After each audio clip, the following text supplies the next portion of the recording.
Epithelium tissue complete करने के बाद आज हम लोग कनेक्टिव टिश्यू देखने वाले हैं। कनेक्टिव टिश्यू क्या है?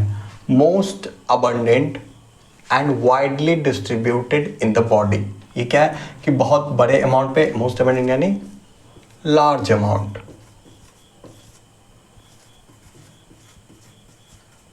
और वाइडली डिस्ट्रीब्यूटेड यानी बहुत सारे बॉडी के अलग अलग पार्ट्स में आपको मिल जाएंगे। Named connective tissue because of their special function of linking and supporting other tissue organ of the body, tissue और organ of the body। आगे हम लोग देखेंगे कैसे ये जो इसका फंक्शन जो है, जैसे बॉडी कैसे लिंक करता है, कैसे सपोर्ट करता है, तो ये सारे काम ना कनेक्टिव टिश्यू करता है। ठीक है, तो वो अलग अलग उसके क्या है, कनेक्टिव टिश्यू के अलग अलग कंपोनेंट या फिर अलग अलग टाइप्स है, फिर वो अलग अलग टाइप्स फिर आगे अलग अलग चीज़ों में अलग अलग फंक्शंस में इन्वॉल्व होंगे। उन फंक्शंस का रिजल्ट ये होगा कि अलग अलग, यानी बॉडी का उन फंक्शंस का रिजल्ट ये होगा कि बॉडी का जो अलग अलग टिश्यू होगा, अलग अलग ऑर्गेन होगा, वहाँ पे हम लोग को देखने को मिलेगा linking and supporting function.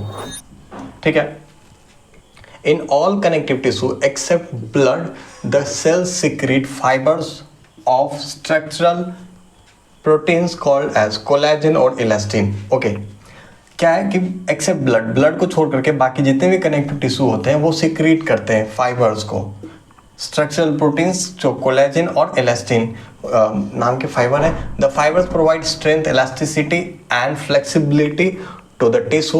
These cells also secrete modified polysaccharides which accumulates between cells and fibers, act as matrix of ground substance। Okay, होता क्या है ये कनेक्टिव टिश्यू में, क्या होता है, एक्सेप्ट ब्लड को छोड़ करके बाकी सेल्स क्या सिक्रेट करते हैं, कुछ बेसिकली क्या है, ये कोलेजन और इलास्टिन जो फाइबर है ना, तो ये कोलेजन फाइबर या इलास्टिन फाइबर है प्रोटीन, इलास्टिन प्रोटीन कंटेनिंग है, जिसे कोलेजन प्रोटीन कंटेन करता है। ओके, और क्या है, द फाइबर्स प्रोवाइड स्ट्रेंथ। इसका ये काम क्या करता है, कोलेजन या फिर इलास्टिन या फिर अलग अलग फाइबर जो हम लोग देखेंगे तो उसमें होगा कि ये प्रोवाइड करता है strength and elasticity, strength, elasticity and flexibility. यानी ये स्ट्रेंथ ही प्रोवाइड करता है, इलास्टिसिटी प्रोवाइड करता है, जिसको फिर फ्लेक्सिबिलिटी है और वो टिश्यू में प्रोवाइड करता है। These cells also secrete modified polysaccharides. Polysaccharides के अलग अलग वेरिएशन जो होते हैं, वेरिएंट कह सकते हैं, वो सिक्रेट होते हैं जो बेसिकली क्या बनाते हैं, ग्राउंड सब्सटेंस, जो मैट्रिक्स, जो हम लोग मैट्रिक्स देखेंगे कि दो सेल्स के सराउंडिंग में जो होता है वहाँ पे फिर उसको कहेंगे हम लोग मैट्रिक्स, तो वो मैट्रिक्स बनाते हैं। ठीक है, कनेक्टिव टिश्यू के कुछ फंक्शंस हैं, for example binding and structural support. ये तो अभी हम लोग देखेंगे कि स्ट्रक्चरल प्रोटीन वगैरह है, जैसे प्रोटीन्स है, तो ये क्या करता है, इलास्टिसिटी प्रोवाइड करता है, और क्या क्या स्ट्रेंथ प्रोवाइड करता है, और भी आगे चीज़ें देखेंगे। ट्रांसपोर्टेशन, जब हम लोग स्पेशल कनेक्टिव टिश्यू पढ़ेंगे तो उसमें होगा ना कि ब्लड, अब हम ब्लड के बारे में हम लोग बचपन से जानते हैं, क्या ये ट्रांसपोर्टर है, चाहे वो ऑक्सीजन का ट्रांसपोर्टेशन करे, कार्बन डाइऑक्साइड का ट्रांसपोर्टर करे, या फिर न्यूट्रिएंट्स का करे, है ना, ये तो ब्लड का काम है। तो ब्लड अगर हम लोग कह रहे हैं कनेक्टिव टिश्यू है, तो ये कनेक्टिव टिश्यू ही तो कर रहा है ना। Medium for exchange of nutrients and waste products. अब एक्सचेंज करवाने का काम भी यहाँ पे हम लोग देख ले, तो ये भी तो ब्लड ही कर रहा होता है ना, कि एक्सचेंज ऑफ न्यूट्रिएंट्स, जैसे फॉर एग्जांपल कि जब बॉडी में डाइजेशन हुआ, उसका वेस्ट सब्सटेंस बना, या फिर किडनी में जाके फिल्ट्रेशन हुआ, वो सारा काम किडनी में फिल्टर करवाने कौन ले जाएगा, अल्टीमेटली ब्लड ही लेके जा रहा है। और ब्लड है क्या, तो स्पेशल कनेक्टिव टिश्यू है, यानी कनेक्टिव टिश्यू ही ये सारी चीज़ों में इन्वॉल्व हो रहा है, यानी इसका फंक्शन है insulation and energy store. Insulation जब हम लोग एडिपोज टिश्यूज की बात करेंगे, वो भी कनेक्टिव टिश्यू है, तो वो क्या, फैट, ऐसा है ना कि हम लोग कहने को कह देते हैं कि जो मोटे लोग होते हैं उनको ठंडा कम लगता है। क्यों लगता है कम, बेसिकली क्या है, फैट मॉलिक्यूल्स जो होते हैं, जो एडिपोज होता है, वो काम करता है इंसुलेशन का।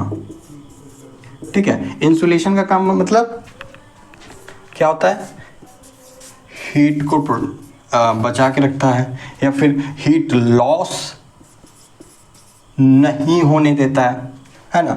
एनर्जी स्टोर, अब फैट है तो हम लोग ये भी जानते हैं कि फैट क्या है, लार्ज अमाउंट में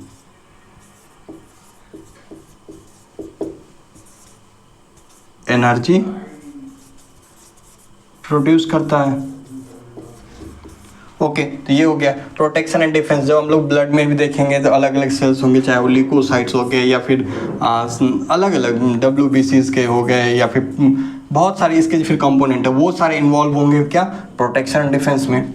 ओके तो ये तो एक फंक्शन होंगे कनेक्टिव टिश्यू के। कनेक्टिव टिश्यू के टाइप्स क्या क्या है, बेसिकली 3 टाइप है, loose connective tissue, dense connective tissue and specialised connective tissue.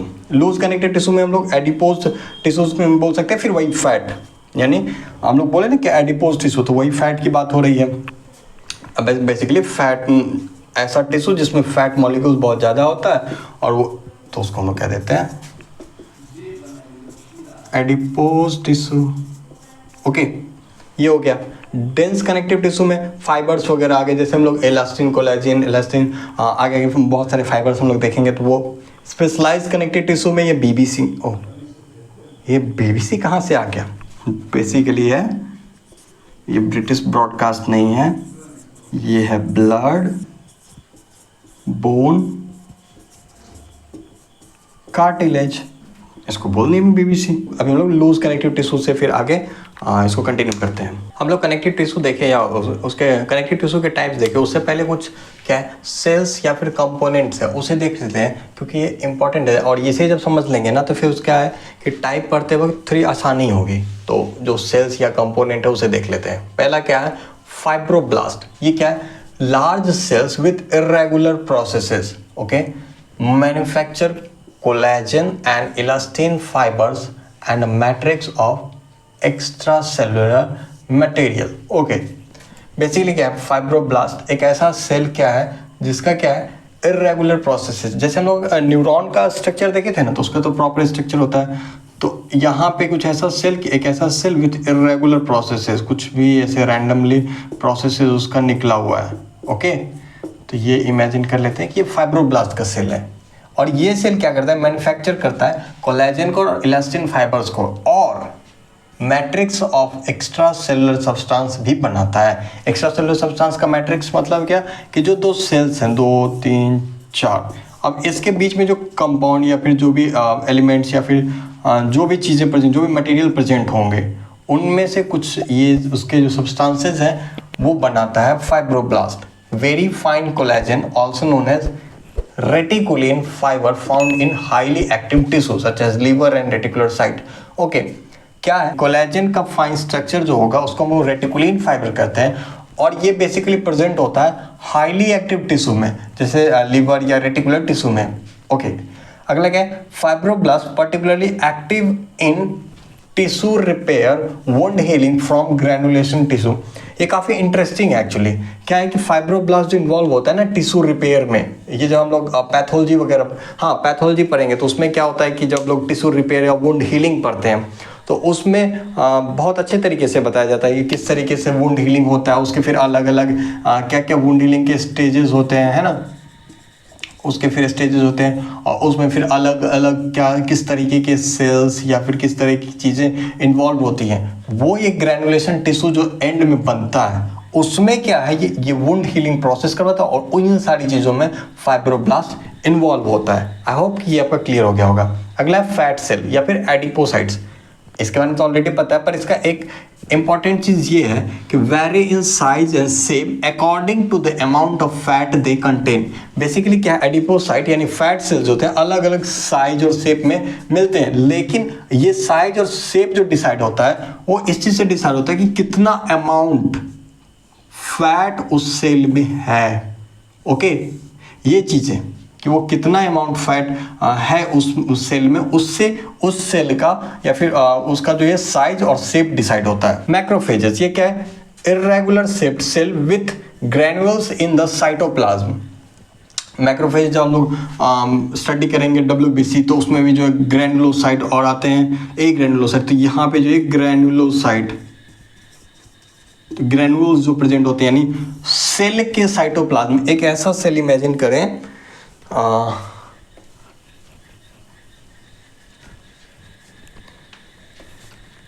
एक ऐसा सेल एक्चुअली है ना, ये यही देखते हैं, एक ऐसा सेल जिसमें क्या हो सेल का साइटोप्लाज्म हो और उसमें क्या हो ग्रैनुल्स प्रेजेंट हो। ठीक है, तो ये क्या है कि बेसिकली मैक्रोफेजेस होते हैं यानी ग्रैनुलोसाइट्स होते हैं। Okay some are fix and others are motile. कुछ क्या होते हैं फिक्स होते हैं, कुछ क्या होता है कि स्पेसिफिक सेल में प्रेजेंट होते हैं, ओके कि ये फिक्स होते हैं कि वहाँ पे जाएंगे तो फिर वो अपना एक्शन या वर्क करेगा। और कुछ क्या मोटाइल मूवमेंट होते हैं, ये बेसिकली क्या है कि ब्लड फ्लो में, ओके ये ब्लड फ्लो में प्रेजेंट होते हैं या फिर जहाँ रिक्वायरमेंट होती है, यानी जहाँ डिमांड है ना, जहाँ इनका डिमांड बढ़ा फिर क्या हुआ, वहीं पे इनका सप्लाई हो गया। यानी क्या होता है ये मोटाइल का मतलब मूवमेंट करते हैं बॉडी में, ओके तो ये मैक्रोफेजेस क्या कुछ तो फिक्स होते हैं, कुछ क्या होते हैं मोटाइल होते हैं। कौन मोटाइल होते हैं? जो बेसिकली ब्लड वगैरह में ब्लड फ्लो में होते हैं, ओके ब्लड फ्लो में। और क्या है कि इनका जो फिर आगे एक्शन देखेंगे, फंक्शन देखेंगे, तो वहाँ पे क्या होता है कि जहाँ पे रिक्वायरमेंट होती है, यानी जहाँ पे डिमांड आता है, यानी डिमांड बढ़ता है तो फिर क्या है सप्लाई के थ्रू वो प्रेजेंट पहुँच जाता है। Important part of bodies defence mechanism, ये क्या मैक्रोफेज जो है बॉडी के डिफेंस मैकेनिज्म में बहुत इंपॉर्टेंट पार्ट रोल प्ले करता है। कैसे?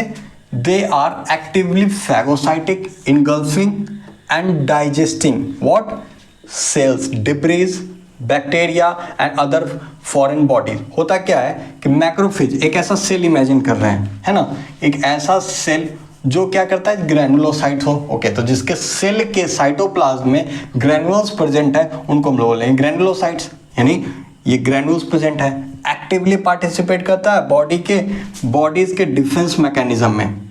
और क्या करता है? दे आर एक्टिवली फैगोसाइटिक, ये फैगोसाइट करते हैं, यानी फॉरेन बॉडी या कुछ ऐसा दिख गया तो इसको यहाँ इस तरह से अपने बॉडी के स्ट्रक्चर में इस तरह से चेंजेस करेंगे, इसको ऐसे ऐसे करके और फिर इनगल्फ कर देंगे, phagocytic engulfing. Digesting cell debris, bacteria. अब सेल डिब्रीज क्या हो, कहीं पे मान लीजिए कि सेल क्या हो गया बॉडी का ही सेल है, ओके ये सेल है, ये हो गया है कहीं पे डैमेज, ठीक है तो अब ये टूट गया है, यानी ये टूट गया तब इसको कह सकते हैं कि ये सेल डिब्री है। अब इस सेल डिब्री को ना ये मैक्रोफेज क्या है डाइजेस्ट कर देगा। अदर फॉरेन बॉडीज यहाँ पे बैक्टीरिया या फिर जो भी फॉरेन बॉडी में एंटर करता है, ठीक है अलग अलग। फिर देखें यहाँ पे हम ये चीज़ याद रहे कि जब भी हम लोग मैक्रोफेज की बात कर रहे हैं तो ये बात ध्यान रहे कि ये मोटाइल भी होता है और फिक्स्ड भी होता है। यानी क्या होता है कि फॉर एग्जांपल अगर हम लोग लीवर की बात कर लेंगे तो लीवर में अपना उसका मैक्रोफेज होता है। लंग्स में बात कर लेंगे तो उसका फिर यानी लंग्स में अगर कुछ फॉरेन बॉडी एंटर किया तो लंग्स का जो मैक्रोफेज होगा वो यहाँ पे काम करेगा। लिवर में कोई फॉरेन बॉडी एंटर किया, जिस ऐसा बॉडी या ऐसा सेल, ऐसा पार्ट, ऐसा डिब्री जिसकी रिक्वायरमेंट नहीं है हेल्दी कंडीशन में, तो वो लीवर का जो मैक्रोफेज होगा ना वो क्या करेगा, सेम चीज़ फैगोसाइट करेगा, इनगल्फिंग करेगा, डाइजेशन यानी हर वो प्रोसेस करेगा जिससे उस चीज़ को वहाँ पे डाइजेस्ट करके उसको वहाँ से हटाए, ठीक है ये मैक्रोफेज। और फिक्स वाला जैसे हम लिवर का देख लिए, लंग्स का देख लिए, ओके। अब आप लोग मुझे बताइए, कमेंट में लिख के बताइए कि लिवर जैसे मैंने कहा तो लिवर में जो मैक्रोफेज प्रेजेंट होता है उसका क्या नाम है, या फिर लंग्स में जो मैक्रोफेज प्रेजेंट होते हैं उसका क्या नाम है, तो आप लोग कमेंट करके बताइए। ल्यूकोसाइट्स ये क्या है, बेसिकली WBC जानते हैं, small in numbers but neutrophils migrate during infection, okay small in number लिखा है। अब आप लोग दूसरा क्वेश्चन आप लोगों के लिए ये है कि ये स्मॉल इन नंबर यानी एक हेल्दी पर्सन में WBC का नंबर कितना होता है, क्वेश्चन है आप लोगों के लिए। एटलीस्ट क्वेश्चन अटेम्प्ट कीजिए। हेल्दी पर्सन में आई नो कि ये बहुत लोगों के लिए इजी होगा और बहुत लोगों के लिए टफ भी हो सकता है। हेल्दी पर्सन में WBC का नंबर आप लोग कमेंट कीजिए, ठीक है। अब क्या है ये चीज़ें तो हम लोग को पता है और ब्लड में फिर आगे डिटेल में हम लोग पढ़ेंगे, लेकिन एक चीज़ जो भी यहाँ समझ लेनी है कि न्यूट्रोफिल्स होते हैं यानी ब्लड का ये कंपोनेंट है, आई मीन WBC का कंपोनेंट है कि क्या होता है कि migrate and in case during infection. जब बॉडी में इन्फेक्शन होता है क्या होता है कि जब पैथोजन एंटर करता है, ठीक है इस चीज़ को हम लोग पैथोलॉजी में बहुत डिटेल तरीके से पढ़ेंगे कि न्यूट्रोफिल कैसे यहाँ पे कोई अगर फॉरेन बॉडी एंटर किया तो वहाँ पे क्या होता है माइग्रेट, अगर न्यूट्रोफिल्स यहाँ है तो यहाँ से माइग्रेट होकर के ये यहाँ पहुँचेगा और फिर यहाँ पे काम करेगा, ओके। तो क्या होता है कि ड्यूरिंग इन्फेक्शन फॉरेन बॉडी आगे यानी मान ली इन्फेक्शन है तो इन्फेक्शन के दौरान क्या होता है न्यूट्रोफिल्स का नंबर जो पहले नॉर्मल था, ठीक है वो नंबर क्या होता है इंक्रीज कर जाता है। तो जब हम लोग इन्फेक्शन, किसी पर्सन का इन्फेक्शन वगैरह होता है तो वहाँ पे नॉर्मल देखते होंगे कि जब आप लोग क्लिनिक में जाते होंगे, डॉक्टर के पास जाते हैं, कोई नॉर्मल इन्फेक्शन है तो वो क्या एक टेस्ट लिख देता है। कौन सा टेस्ट? CBC, यानी कंप्लीट ब्लड काउंट। CBC का टेस्ट लिख देगा कि जाइए आप CBC करवाइए, ब्लड सैंपल निकलवाइए और उसका CBC करवाइए। क्यों करवाता है? बेसिकली जब इन्फेक्शन के केसेस में क्या होता है, इसी न्यूट्रोफिल, ये न्यूट्रोफिल का, उसका डॉक्टर को ये न्यूट्रोफिल का नंबर देखना होता है। ये नंबर इंक्रीज कर जाता है ड्यूरिंग इन्फेक्शन। अलग अलग इन्फेक्शन है, फिर ये मतलब एक है कि न्यूट्रोफिल का नंबर इंक्रीज कर जाता है। ओके, अगला क्या है? Mast cell. ये मस्त सेल नहीं है, मास्ट सेल है। Their cytoplasm contain heparin and histamine. Heparin जो एंटीकोगुलेंट है, ओके, ये दो नाम याद रख लीजिए कि मास्ट सेल के साइटोप्लाज्म जो है ना, ये हेपेरिन कंटेन करते हैं और हिस्टामिन। फिर आगे हम लोग इसको डिटेल करते हैं कि फिर क्या है, फिर और भी चीज़ें हैं इसमें। तो ये हो गया मास्ट सेल के साइटोप्लाज्म में हेपेरिन और हिस्टामिन, दो चीज़ें प्रेजेंट होती है। ओके, हम लोग मास्ट सेल देखे थे, उसमें दो चीज़ें देखे थे, एक था हिस्टामिन, दूसरा था हेपेरिन। हिस्टामिन क्या है? Involve in local general inflammatory reaction, stimulate secretion of gastric juice. अभी हिस्टामिन के बारे में कुछ मोटा मोटा चीज़, एक तो ये कि लोकल जनरल इन्फ्लामेटरी रिएक्शन में इन्वॉल्व होता है। अब इसका डिटेल तो अभी हम लोग नहीं कर सकते हैं, बेसिकली पैथोलॉजी का चीज़ है कि इन्फ्लामेटरी रिएक्शन जब होता है ना, तो उसमें किस तरीके से ये हिस्टामिन पार्टिसिपेट करता है वो वहाँ देखेंगे, ठीक है। पर अभी क्या है? Stimulate secretion of gastric juice, it is associated with the development of allergic and hyper sensitivity reactions. Okay, stimulate secretion of gastric juice, यानी हिस्टामिन जो है गैस्ट्रिक जूस के सिक्रीशन को बढ़ा देता है। तो क्या होता है कि एसिडिटी वाले कंडीशन में, अभी हम यहाँ पे फार्माकोलॉजी को इंक्लूड करके बता रहे हैं कि क्या गैस्ट्रिक जूस का सिक्रीशन जब बहुत ज़्यादा होता है तो वहाँ पे कंडीशन हो जाता है एसिडिटी का। उस एसिडिटी को कम करने के लिए हम लोग फार्माकोलॉजी में ड्रग्स यूज करते हैं, H2 ब्लॉकर। बेसिकली क्या कि H2 ब्लॉकर, ये हिस्टामिन 2 ब्लॉक रिसेप्टर होता है, वहाँ से जो बाइंड करने वाला होता है, एक्चुअली वहाँ पे वो काम करता है, ठीक है। तो ये H2 ब्लॉकर का यूज़ करते हैं नहीं हिस्टामिन को, फिर वहाँ पे बाइंड होने से या फिर इस गैस्ट्रिक जूस के सिक्रीशन को बढ़ाने से रोक देता है। तो वहाँ पे फिर एसिडिटी नहीं होता है, यानी एसिडिटी जो वहाँ पे रिलीज हो रहा है गैस्ट्रिक जूस वो कम हो जाता है, ठीक है। It is associated with development of allergies and hyper sensitivity reaction. क्या होता है? ये बॉडी में जो भी एलर्जिक रिएक्शंस होते हैं या हाइपर सेंसिटिविटी रिएक्शंस होते हैं उनमें हिस्टामिन इन्वॉल्व होता है। यहाँ पे भी फिर एलर्जी के लिए भी मेडिसिन वगैरह, ड्रग्स वगैरह यूज़ किए जाते हैं। फिर हाइपर सेंसिटिविटी, ये भी अगर एबनॉर्मल कंडीशन होती है, ये भी डिजीज पैथोलॉजिकल, फिर ये यानी फिजियोलॉजिकल होते हुए अगर ये एक्सेसिव होगा, यानी हाइपर सेंसिटिविटी नॉर्मल से ज़्यादा अगर इंक्रीज कर जाए तो फिर क्या हो जाता है? वो हो जाता है पैथोलॉजिकल वो कंडीशन ले जाता है। तो वो सही हिस्टामिन, इसका डिटेल हम लोग आगे फिर कंटिन्यू करेंगे जब रिक्वायरमेंट जैसा जैसा होगा, ठीक है। अब क्या है? हेपेरिन, ये क्या कहता है? Prevent blood coagulation. बेसिकली क्या है कि ब्लड वेसल्स जो है, ओके, एक नॉर्मल ब्लड वेसल्स, यहाँ पे जब ब्लड क्लॉट होने लगता है तो ये हेपेरिन क्या है? इस ब्लड क्लॉट को रोक देता है। बेसिकली ये काम करता है जब एंटी कोगुलेशन वाला प्रोसेस करवाना होता है, वहाँ पे ये काम करता है हेपेरिन, ठीक है। तो blood coagulation which help to maintain, अब ये ब्लड कोगुलेशन को रोकता है, इससे क्या फायदा है? तो क्या करता है? मेंटेन करता है blood flow through inflamed tissues, supplying cells with oxygen and glucose and bringing additional protective leucocyte to the area. Okay, मान लेते हैं कि ये ब्लड वेसल्स है और यहाँ पे एक टिश्यू है, यहाँ पे ये टिश्यू है, ठीक है, यहाँ पे बहुत सारे सेल्स हैं, लेकिन क्या हुआ है कि यहाँ पे इंजरी हो गया है। ओके, तो ये टिश्यू क्या हुआ? इन्फ्लामेशन हो गया है। अब क्या हुआ कि इन्फ्लामेशन हो गया, यहाँ पे इंजरी हुआ, तो क्या होता है? नॉर्मली ब्लड क्लॉट यहाँ पे होने लगेगा, क्योंकि अब ये रप्चर होगा और ये सारी चीज़ें, तो यहाँ पे ब्लड क्लॉट होगा। हेपेरिन क्या करेगा? ब्लड क्लॉट नहीं होने देगा, और इस ब्लड क्लॉट नहीं होने से फायदा ये होगा कि यहाँ पे जो ब्लड वेसल्स है, ठीक है, यानी ब्लड सप्लाई है, वो कंटिन्यू रहेगा। अगर सोचे कि यहाँ पे अगर ब्लड क्लॉट हो गया तो ये ब्लड सप्लाई नहीं आएगा, तो ब्लड क्लॉट होने से रोक देगा, जिससे क्या होगा कि ब्लड सप्लाई कंटिन्यू मेंटेन रहेगा। और इस कंटिन्यू मेंटेन होने से इन्फ्लामेशन टिश्यू तक क्या पहुंचेगा? ऑक्सीजन, यानी जो और भी सेल्स हैं। अब सोचो कि यहाँ पे जो टिश्यू के एक सेल, दो सेल अगर डैमेज हो गया, मान लेते हैं कि डेथ ही कर गया सेल और इन्फ्लामेशन आ गया, लेकिन बाकी सेल्स तो है ना, उन्हें तो सर्वाइव करने के लिए ऑक्सीजन चाहिए ना, ग्लूकोज चाहिए ना, तो वो सप्लाई कैसे मेंटेन होगा? तो यही हिपैरिन जो एंटी कोगुलेशन प्रॉपर्टी की वजह से क्या होगा, यहाँ पे ब्लड क्लॉट नहीं होने देगा, जिसके क्या वजह से blood vessels normal blood supply maintain रखेगा और फिर ऑक्सीजन और ग्लूकोज बाकी सारे सेल्स तक पहुंचेगा और फिर वहाँ पे हीलिंग प्रोसेस भी होगा। तो वहाँ पे तो एनर्जी चाहिए ना, तो वो भी ऑक्सीजन ग्लूकोज। और क्या, अगर इन्फ्लामेशन है, फॉर एग्जांपल यहाँ पे अगर पैथोजेंस आ गए तो यहाँ पे ल्यूकोसाइट्स की रिक्वायरमेंट होगी। अगर ब्लड वेसल्स में यहाँ पे ब्लड क्लॉट हो गया तो ये तो रास्ता बंद हो जाएगा। फिर क्या है, ये एंटी कोगुलेशन वाली प्रॉपर्टी के वजह से क्या होगा कि नॉर्मल ब्लड सप्लाई बना रहेगा, जिसे एडिशनल प्रोटेक्टिव ल्यूकोसाइट्स वहाँ पे उस एरिया में पहुंचेगा, फिर वो फाइट करेगा पैथोजेन से और वहाँ पे जो है उस सेल्स के जो भी फॉरेन बॉडी उसको रिमूव करेगा। यानी ये एक हेपेरिन अपने एंटी कोगुलेंट वाले प्रॉपर्टी से, यानी ब्लड कोगुलेशन वाले प्रॉपर्टी, कोगुलेशन को जो रोकता है, इस प्रॉपर्टी से काफ़ी सारी चीज़ों को मेंटेन करवा देता है, काफ़ी चीज़ों को।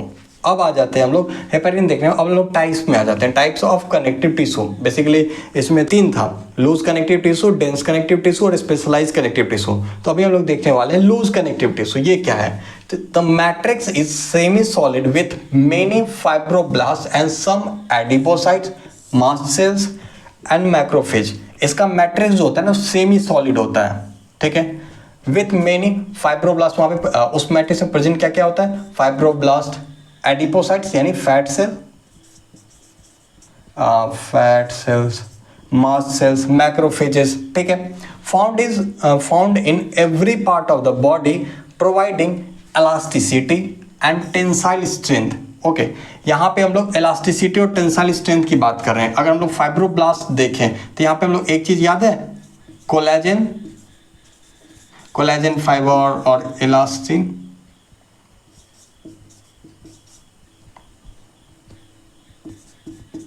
ठीक है। तो ये फाइब्रोब्लास्ट ये बनाता है, okay.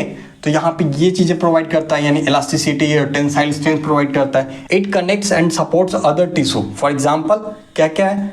Under the skin, between the muscles, supporting the blood vessels and nerves and alimentary canal. Okay, यहाँ पे क्या है कि जैसे मास्ट सेल है, इसका फिर अपना प्रॉपर्टी एक्चुअली क्या है, लूज कनेक्टिव टिश्यू कोई एक स्पेसिफिक सेल नहीं है, कोई एक specific, no single specific cell. जब भी हम लोग टिश्यू की बात कर रहे हैं तो टिश्यू है ना, ग्रुप ऑफ सेल्स की बात करेंगे, ठीक है। अब ग्रुप ऑफ सेल्स की बात करेंगे, टिश्यू है तो लूज कनेक्टिव टिश्यू में बहुत सारे कंपोनेंट हैं, चाहे एडिपोसाइट है, मास्ट सेल है, मैक्रोफेज है, फाइब्रोब्लास्ट है, सबके अपने अपने प्रॉपर्टीज है और इन सब के अपने अपने प्रॉपर्टीज के वजह से ये सारी चीज़ें जैसे कनेक्ट करना हुआ, तो फिर अब कनेक्ट करने में क्या है कि जैसे फाइब्रोब्लास्ट है कि वो कोलेजन फाइबर बनाएगा या फिर अलग अलग चीज़ें बनाएगा, फाइबर्स टेंसाइल स्ट्रेंथ प्रोवाइड करेगा। तो वो सारे काम जो हैं वो अलग अलग सेल्स प्रेजेंट होने सब अपने अपने वर्क को करेंगे, जिससे डायरेक्टली या इनडायरेक्टली हम ये कह सकते हैं कि लूज कनेक्टिव टिश्यू काम कर रहा होगा और वो इन सारी चीज़ों को कनेक्ट और सपोर्ट कर रहा होगा। लूज कनेक्टिव टिश्यू में अभी देखते हैं हम लोग एडिपोज टिश्यू। ये क्या है? Consist of fat cells, adipocytes, यानी फैट सेल्स को हम लोग एडिपोसाइट भी कहते हैं। ये जिन्हें नहीं पता हो ये नोट डाउन कर लीजिए, ओके।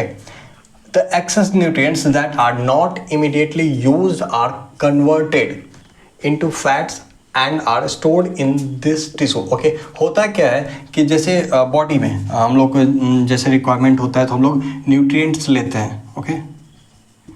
न्यूट्रिएंट्स लिए बॉडी की रिक्वायरमेंट जितनी है उससे अगर ज़्यादा हो गई तो वो क्या होता है, फैट के फॉर्म में न्यूट्रिएंट्स चेंज होता है। एक्चुअली जो ग्लूकोज होता है वो ग्लाइकोजन में कन्वर्ट होता है और भी अलग अलग प्रोसेसेस है। तो उसमें क्या होता है, उस प्रोसेसेस से हो करके ये न्यूट्रिएंट्स क्या होता है, फैट मॉलिक्यूल्स में चेंज हो जाता है और ये फैट क्या होता है, इन एडिपोसाइट्स पे यानी फैट सेल्स में जाकर के यहाँ पे जाकर के हो जाता है स्टोर, है ना। अब ये क्या करता है, the excess nutrients that are immediately not immediately used are converted into fats and stored in this tissue. ये तो स्टोर होता है। फिर क्या हुआ, जब रिक्वायरमेंट होती है तो ये फैट मॉलिक्यूल्स क्या होता है, फिर यूटिलाइज होता है, फिर यूज होता है और क्या होता है, इससे एनर्जी प्रोड्यूस होता है। और हम लोगों को पता है कि फैट से एनर्जी अच्छे मैंने फैट से बड़े अमाउंट में एनर्जी प्रोड्यूस होता है। ओके, फैट भी दो टाइप के, white fat and brown fat, यानी वाइट एडिपोज टिश्यू और ब्राउन एडिपोज टिश्यू। ये क्या है? White adipose tissue, this makes 20 to 25% of body weight in adults with normal body mass index. क्या होता है? एक नॉर्मल एडल्ट में जिसका नॉर्मल बॉडी मास इंडेक्स हो, उसमें 20 to 25% क्या होता है? वाइट एडिपोज टिश्यू होता है। एक और चीज़, एक तो ये कि 20 to 25% होता है। दूसरी बात क्या है?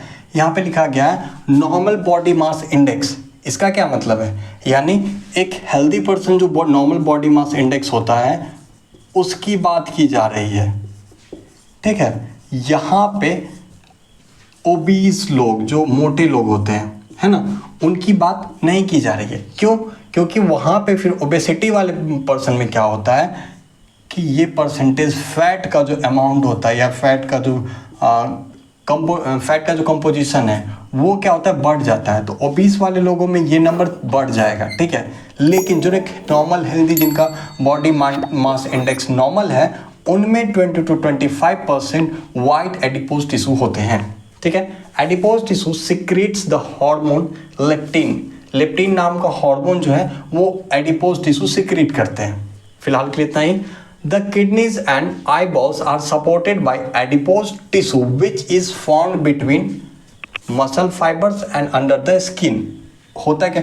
ये किडनी या ना किडनी में या आई बॉल्स में इनको क्या होता है? सपोर्ट करता है। एडिपोज टिश्यू क्या करता है? एक तरह कुशन की तरह काम करता है, यानी जो सॉफ्ट एरिया बनाने का जहाँ पे रिक्वायरमेंट है, या फिर एक ऐसा ऑर्गेन है जिसके आसपास सराउंडिंग सॉफ्ट इन्वायरमेंट चाहिए, तो वो क्या करता है? अच्छा ठीक है, यहाँ पे सॉफ्ट इन्वायरमेंट चाहिए, कोई बात नहीं, फैट सेल्स आकर के या फिर एडिपोज टिश्यू आकर के ये बना देंगे। तो यहाँ पे आईबॉल्स के अराउंड हो गए या किडनी के अराउंड हो गए या अंडर द स्किन, है ना, यहाँ पे क्या होते हैं कि ये वाइट एडिपोज टिश्यू आकर के काम करते हैं। अब आ जाते हैं ब्राउन फैट पे या brown adipose tissue. This is present in newborn. ये काफी इंपॉर्टेंट है। It has more extensive capillary network than white adipose tissue. Okay, when brown fat is metabolized it produces less energy and considerably more heat than other fat contributing to the maintenance of the body temperature. Okay, एक चीज brown fat में हम लोग देखें कि क्या होता है, पहली लाइन में ही है कि ये प्रेजेंट होता है न्यूबॉर्न में, ठीक है। यहाँ पे एडल्ट की तो बात की नहीं जा रही, यहाँ की बात की जा रही है न्यूबॉर्न की। एक और चीज, व्हेन ब्राउन फैट, अब ये हम लोग पहले देखें कि न्यूट्रिएंट से फैट और फैट का यूज होगा, यानी फैट ब्रेक डाउन होगा तो क्या होगा? एनर्जी प्रोड्यूस होगा। ये तो नॉर्मल फैट की बात किए थे, वाइट एडिपोज टिश्यू में भी यही कंडीशन होता है। लेकिन ब्राउन एडिपोज टिश्यू में क्या होता है कि मेटाबोलाइज होता है, यानी फैट का यूज, यहाँ पे मेटाबॉलिज्म हो रहा है। ओके, मेटाबॉलिज्म हो रहा है जिसकी वजह से एनर्जी बन रहा है। When brown tissue is metabolized, it produces less energy and considerably more heat। होता क्या है कि जब भी हम लोग फैट को ना मेटाबोलाइज करते हैं तो फैट जो भी एनर्जी यानी एटीपी का फॉर्मेशन होता है, वाटर, कार्बन डाइऑक्साइड, और क्या होता है जैसे कार्बन डाइऑक्साइड बना, वाटर बना, है ना, और होता है हीट का production.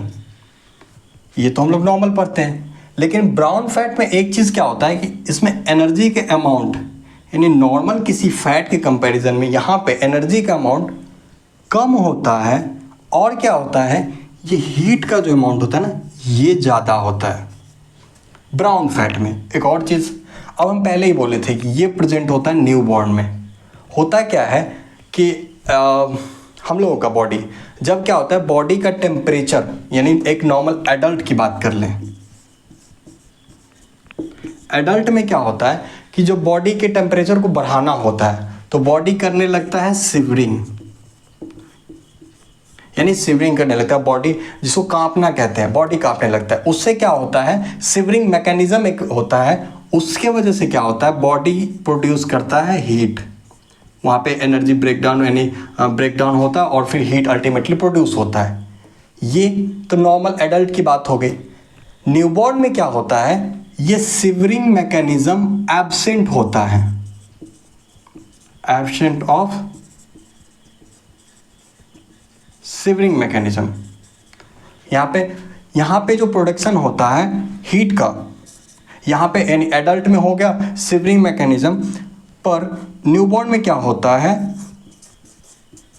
Non shivering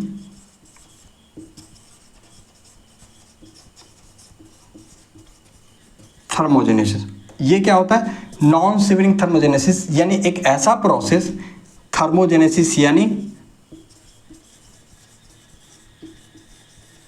heat production.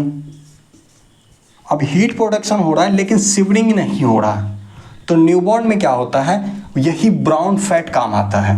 तो क्या होता है कि बॉडी में जो ब्राउन फैट हुआ, ये फैट अब आ जाते हैं, ब्राउन फैट की बात करते हैं। तो वहाँ पे क्या होता है, ब्राउन फैट जो न्यूबॉर्न होते हैं, न्यूबॉर्न में जो ब्राउन फैट होता है वो क्या करता है, उसका ब्रेकडाउन करवाया जाता है, यानी बॉडी ब्रेकडाउन करता है। वहाँ पे एनर्जी की रिक्वायरमेंट अभी होती नहीं है, क्योंकि न्यूबॉर्न में जब टेम्परेचर का रिक्वायरमेंट, हीट का रिक्वायरमेंट है, तो एनर्जी जो प्रोड्यूस होना होता है, लेकिन यहाँ पे हमें रिक्वायरमेंट है हीट की। और हम लोग पहले देख चुके हैं कि ब्राउन फैट जो है ना वो ज़्यादा more heat than other fat, किसी और फैट के कंपैरिजन में ब्राउन एडिपोज टिश्यू क्या करता है, ज़्यादा हीट प्रोड्यूस करता है। यानी इसका ये प्रॉपर्टी यूं ही नहीं है, यानी एक चीज़ है कि नेचर में कोई चीज़ अगर एग्जिस्ट करता है तो बिना मतलब या विदाउट सेल्स का भी एग्जिस्ट नहीं करता, उसके पीछे का या तो लॉजिक हमें पता होता है या लॉजिक हमें नहीं पता होता है। फिलहाल अब ब्राउन एडिपोज टिश्यू के केस में हम लोगों को पता है कि इसका जो प्रॉपर्टी है, जो हीट ज़्यादा प्रोड्यूस करता है, ये उस न्यूबॉर्न के सर्वाइवल के लिए बहुत ही ज़्यादा रिक्वायर्ड चीज़ें हैं, यानी वो बहुत ही बेनिफिशियल हैं।